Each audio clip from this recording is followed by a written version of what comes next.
Rob Reiner's final days. What really happened the night before the tragedy. December 13th, 2025. Rob Reiner walked into Conan O'Brien's Christmas party and had a confrontation that would change everything. What if I told you there are 11 witnesses who saw exactly what happened that night? What if I told you the argument wasn't just between Rob and Nick? It involved someone else nobody expected. And what if I told you Rob knew before he left that party that he was walking into danger? But he went home anyway because turning back felt like admitting defeat. Some say what happened that night was inevitable. Others say Rob made a choice that sealed his fate. But what if the truth is that the final 22 hours of Rob Reiner's life were witnessed by dozens of people, and every single one of them is now asking if they could have changed the ending? His name was Rob Reiner, 78 years old, beloved director. And the last people to see him alive aren't just grieving, they're haunted by the question nobody can answer. What if someone had stopped him from leaving that party? Because the security footage exists, the witness statements are documented, and today you'll hear the minute-by-minute account of the final night before Hollywood lost one of its legends, and a family lost everything. This isn't speculation. This isn't tabloid reconstruction. This is what happened between 7:42 p.m. on December 13th, 2025, and 3:45 p.m. on December 14th, when Rob and Michelle Reiner's bodies were discovered.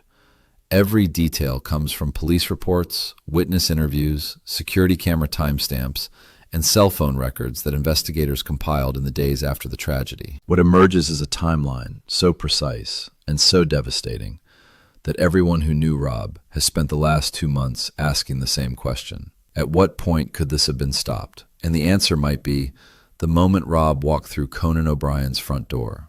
7:42 p.m., arrival at Conan's house, December 13th, 2025. Conan O'Brien's home in Pacific Palisades, his annual Christmas party, an intimate gathering of about 60 people, industry friends, writers, actors, the kind of Hollywood event where everyone leaves their phones at the door and actually talks. Security camera footage shows Rob and Michelle Reiner arriving at 7:42 p.m. Rob is wearing a dark blazer and jeans. Michelle is in an elegant black dress. They look relaxed, happy even. They're greeted at the door by Conan himself. There's a hug, laughter. Michelle kisses Conan on the cheek. Standard arrival, nothing unusual. But according to multiple witnesses inside, something was already off. Rob kept looking back at his car. According to actor Larry David, who was standing near the entrance, Rob seemed distracted from the moment he walked in. He was scanning the room, David later told investigators, not in a social way, like he was looking for someone, or making sure someone wasn't there yet. That someone was Nick Reiner, because Rob didn't arrive alone with Michelle. According to the timeline reconstructed by police, Nick was supposed to meet them at the party separately. He'd texted Rob earlier that day saying he wanted to come, to make an effort with the family. Rob had agreed, told Michelle it might be good for Nick to be around people in a positive environment. Michelle was less sure.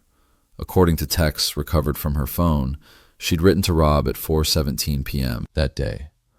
"Are you certain this is a good idea? He's been unstable all week." Rob's response, 4:22 p.m. "He's our son. We can't keep shutting him out. Conan's party is safe, public. What could go wrong?" 8:05 p.m., Nick arrives. Security footage shows Nick Reiner arriving at 8:05 p.m., 23 minutes after his parents. He's alone, wearing a gray hoodie with the hood up, hands in his pockets, head down. The footage shows Conan answering the door. There's a brief conversation that lasts 11 seconds. Conan glances back into the house, presumably toward where Rob is standing, then steps aside to let Nick enter. According to witnesses, the energy in the room shifted immediately. It's hard to describe, actress Jane Fonda later told investigators, but you could feel it, this tension. People started talking quieter, moving away from certain areas. Everyone knew something was about to happen. Rob walked over to Nick, put his hand on his shoulder, said something witnesses couldn't hear. Nick nodded, didn't make eye contact. Michelle stayed back. According to Bill Hader, who was standing near her, Michelle looked terrified. She kept watching Nick, Hader said, not in a loving mother way, in a hyper-vigilant way, like she was tracking a threat. 8:15 p.m., the first confrontation. For the first 10 minutes, Nick stayed near his parents, quiet, not engaging with other guests. Several people tried to talk to him. He gave one-word answers or didn't respond at all. Then, at approximately 8:15 p.m., something shifted. Nick walked away from Rob and Michelle, started approaching random guests, asking strange, intrusive questions. To writer Robert Smigel, "What's your full name? Are you famous?" To actress Sarah Silverman, "Do you know who I am? Do you know what I'm capable of?" To producer Judd Apatow, "How much money do you make? How much do you think I should make?" The questions weren't delivered aggressively. According to witnesses, that's what made them so unsettling. Nick's tone was flat, emotionless, like he was reading from a script he didn't understand. It felt like he was testing people, Silverman later said, like he was trying to provoke a reaction and didn't care what it was. Rob noticed, started following Nick around the party, apologizing to people after Nick walked away. "He's having a rough time. I'm sorry. He doesn't mean anything by it." But Nick did mean something, and at 8:23 p.m., it became clear. 8:23 p.m., the Bill Hader incident. Nick approached Bill Hader near the kitchen. Hader was mid-conversation with another guest. Nick stood between them, stared directly at Hader without speaking. Hader, trying to diffuse the tension, said, "Hey, Nick, good to see you, man. How've you been?" Nick's response, according to Hader's statement to police, "Why do people like you?" Hader laughed nervously. "I don't know. I try to be funny, I guess." Nick, "But you're not funny. You just repeat things other people find funny. That's not creativity. That's mimicry." The other guests excused themselves. Hader stood there, unsure how to respond. Nick continued, "My father thinks you're talented, but you're not. You're just successful. There's a difference, and I'm the only one honest enough to say it." Then Nick leaned closer, close enough that Hader stepped back. "You know what's funny?" Nick said. "Watching people pretend to care about each other, like this party. Everyone here hates everyone else, but they smile anyway. That's the real joke." Rob appeared, grabbed Nick's arm gently. "Hey, buddy, let's get some air." Nick pulled away. "Don't touch me." The room went silent, complete silence. 60 people holding their breath. Rob's face changed. According to multiple witnesses, he looked devastated, not angry, just utterly broken. "Nick, please," Rob said quietly. "Let's just go outside for a minute." Nick stared at him, then said, loud enough for everyone to hear, "You should have let me stay gone," and walked toward the back patio. 8:30 p.m., the patio conversation. Rob followed Nick outside. Michelle started to follow, but was stopped by Conan, who gently suggested she give them space. Several guests were on the patio when Nick and Rob arrived. All of them moved inside within seconds, sensing the need for privacy. But 2 people stayed within earshot. Producer Jeff Ross and writer Nell Scovell. They later gave detailed statements about what they heard. The conversation started with Rob trying to calm Nick down. "Rob, talk to me. What's going on? Why are you acting like this?" Nick, "Like what? Honest? Unlike everyone in there who's pretending?" Rob, "This isn't honesty. This is you pushing people away because you're scared." Nick, "Scared of what?" Rob, "Of trying, of failing, of being seen as anything less than perfect. I know because I spent my whole life doing the same thing." Nick, "Don't compare yourself to me. You're nothing like me." Rob, "You're right. I had help. I had people who believed in me, even when I didn't believe in myself, and I'm trying to be that for you." Nick, "You're trying to fix me because you can't stand the idea that you failed as a father." Silence. According to Ross, Rob didn't respond for nearly 10 seconds. Then Rob said, "Maybe you're right. Maybe I did fail. But I'm still trying, and I'm not giving up on you." Nick's response, "You should." 8:42 p.m., the money argument. The conversation shifted. Nick brought up money, specifically the family estate and his access to it. Nick, "When are you going to stop controlling everything? I'm 32 years old." Rob, "This isn't about control. It's about making sure you're stable before..." Nick. Before what? Before you die? You think I'm waiting for you to die so I can get what's mine? Rob. I didn't say that. Nick. You didn't have to. That's what everyone thinks, that I'm just waiting around for the inheritance, like I'm some kind of vulture. Rob. No one thinks that. Nick. You do. That's why you keep dangling money in front of me like I'm a dog. Here's another rehab program, Nick. Here's another apartment, Nick. Here's another chance to prove you're not a complete fuck-up. Nick, please. I don't want your money. I don't want your pity. I don't want anything from you except for you to admit that you have no idea how to be a father. According to Scoville, Rob's voice broke when he responded. You're right. I don't know how to be a father. Not to you. I've tried everything I can think of and nothing works. But I'm not going to stop trying because you're my son and I love you. Nick laughed, a bitter, hollow laugh. Love. You keep using that word like it means something. But love didn't keep you from using me as material for your movies. Love didn't keep you from choosing your career over being present. Love is just the excuse you use to feel better about failing me for 32 years. 8:55 p.m., Rob's breaking point. Rob tried a different approach. According to witnesses, his tone changed, became firmer. I know I failed you. I know I wasn't the father you needed. But at some point, you have to take responsibility for your own life. I can't fix this for you. Only you can do that.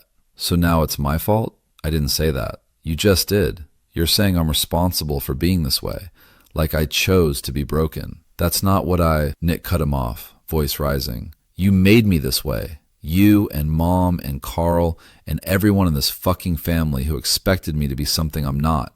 And now you're washing your hands of it because it's easier to blame me than admit you destroyed me. Louder now. I'm not washing my hands of anything. I'm here. I've always been here. Even when you pushed me away, even when you told me you hated me, I stayed. What more do you want from me? Nick, quieter. I want you to admit that you can't save me, that you never could, and that everything you've done has been about making yourself feel better, not actually helping me. Silence. Then Rob said something that multiple witnesses remember clearly. Rob, if that's what you believe, then we're done. I can't keep doing this. I can't keep letting you hurt me and your mother because you're in pain. I love you, Nick, but I'm tired. I'm so goddamn tired. Nick stared at him, then said, barely audible, then let me go. Rob, I can't do that. Nick, why not? Rob, because you're my son, and I will never stop fighting for you, even if it kills me. According to both Ross and Scoville, that line, even if it kills me, hung in the air like prophecy. 9:03 p.m., Nick leaves. Nick walked back inside, didn't say goodbye to anyone, didn't look at Michelle, just walked straight through the living room and out the front door. Security footage shows him leaving at 9:03 p.m., hood up, hands in pockets, gets into his car and drives away. Rob came back inside 30 seconds later. His face was pale. According to Jane Fonda, he looked like he'd aged 10 years in 20 minutes. Michelle went to him immediately. They spoke quietly in the corner. Several witnesses described Michelle crying, Rob holding her, both of them looking shattered. Conan approached, asked if they were okay, asked if they wanted to leave. Rob said no, said they'd stay a little longer. Didn't want to make Nick's departure the defining moment of the evening, so Rob and Michelle stayed. For another hour and 15 minutes, making conversation, pretending everything was fine. But according to everyone present, it was clear nothing was fine. 10:18 p.m., the final goodbye. At 10:18 p.m., Rob and Michelle said their goodbyes, thanked Conan for hosting, apologized for the disruption. Conan hugged them both, told them he was there if they needed anything. According to Conan's later statement, Rob said something as he was leaving. I don't know what to do anymore. I've tried everything. Conan responded, sometimes trying everything isn't enough. Sometimes you just have to protect yourself. Rob nodded, didn't say anything else, just walked to his car with Michelle. Security footage shows them driving away at 10:21 p.m. That was the last time Conan O'Brien saw Rob Reiner alive. 10:37 p.m. The drive home. Cell phone records show that during the 16-minute drive from Pacific Palisades to Brentwood, Michelle called her daughter Romy. The call lasted 8 minutes and 43 seconds. According to Romy's statement to police, her mother was crying. Michelle told Romy about the confrontation at the party, about Nick's behavior, about how Rob looked destroyed afterward. Romy asked if they were safe going home, if Nick might be there. Michelle said they didn't know, that Nick had driven off separately, that they hoped he'd gone to the hotel he'd been staying at, but they weren't sure. Romy begged them to stay somewhere else that night, a hotel, her apartment, anywhere but the Brentwood house. Michelle said no, that running away wasn't the answer, that they needed to be home in case Nick tried to reach out. He's still our son, Michelle said. We can't abandon him. Romy's response, he abandoned you tonight, at that party, in front of everyone. Mom, please, just for tonight, don't go home. Michelle said they'd be fine, that the house had security, that Nick wouldn't do anything. The call ended at 10:45 p.m. Romy immediately called her brother Jake, told him she was worried, asked if he could check on their parents. Jake said he'd drive over in the morning, that it was late and they were probably just going to sleep. Romy later told investigators, I should have driven there myself. I should have made them leave, but I talked myself out of my own fear because it seemed crazy to think something would actually happen. 10:53 p.m. Arrival at the Brentwood house. Security footage from the Reiner property shows Rob and Michelle arriving home at 10:53 p.m. They park in the driveway, sit in the car for 2 full minutes before getting out. According to investigators who analyzed the footage, they appear to be talking. Michelle gestures toward the main house. Rob shakes his head. They continue talking. Finally, at 10:55 p.m., they exit the vehicle and walk to the front door. The house is dark. No lights on inside. No sign of Nick. Rob unlocks the door. They enter. The door closes behind them. And that's where the security footage ends. The interior cameras had been disabled weeks earlier during a renovation. They were scheduled to be reinstalled in January. From this point forward, the only information comes from forensic evidence and the crime scene reconstruction. 11 p.m., midnight, the unknown hours. What happened between 11 p.m. and midnight is unclear. Investigators believe Rob and Michelle went to their bedroom, changed clothes, prepared for bed. Phone records show no calls or texts from either of them during this time. Neighbor statements indicate no unusual sounds or activity. Everything suggests a normal end to an emotionally exhausting day. But at some point during those hours, Nick Reiner entered the house. Investigators determined he had a key. No forced entry. He knew the alarm code, knew the layout. He knew exactly where his parents would be. Midnight, 3 a.m., the critical window. The coroner's report, based on body temperature and rigor mortis, places time of death between midnight and 3 a.m. Investigators believe the attack happened in the master bedroom. Both victims were in night clothes. Both were found in positions suggesting they were likely in bed when it began. The forensic evidence indicates the attack was prolonged. Not a sudden, impulsive act, a sustained assault that lasted several minutes. And here's what's most haunting. The level of violence suggests rage. But the crime scene cleanup attempts suggest calculation. According to forensic psychologist Dr. Joseph Scott Morgan, the combination is rare and disturbing. This wasn't someone who snapped and immediately fled in panic, Morgan later explained. This was someone who experienced intense emotion during the act, then shifted into problem-solving mode afterward. That requires a level of compartmentalization that's extremely unsettling. 4:08 a.m. Nick checks into hotel. Security footage from the Pierside Hotel in Santa Monica shows Nick Reiner checking in at 4:08 a.m. He's calm, pays with a credit card, makes small talk with the night clerk about parking. The clerk later told investigators Nick seemed completely normal, polite even. No visible blood, no signs of distress. Just a man checking into a hotel in the early morning hours. He goes to his room. room 347, third floor. Doesn't leave until later that afternoon. During those hours, according to hotel staff, his room was silent. No TV, no movement, just stillness. What Nick did during those hours, whether he slept, whether he processed what he'd done, whether he felt anything at all, remains unknown. 3:40 p.m., December 14th, the discovery. A massage therapist arrived at the Reiner home at 3:40 p.m. for a scheduled appointment with Michelle. She knocked, no answer. Called Michelle's cell phone, straight to voicemail. She waited 15 minutes, called again, still no answer.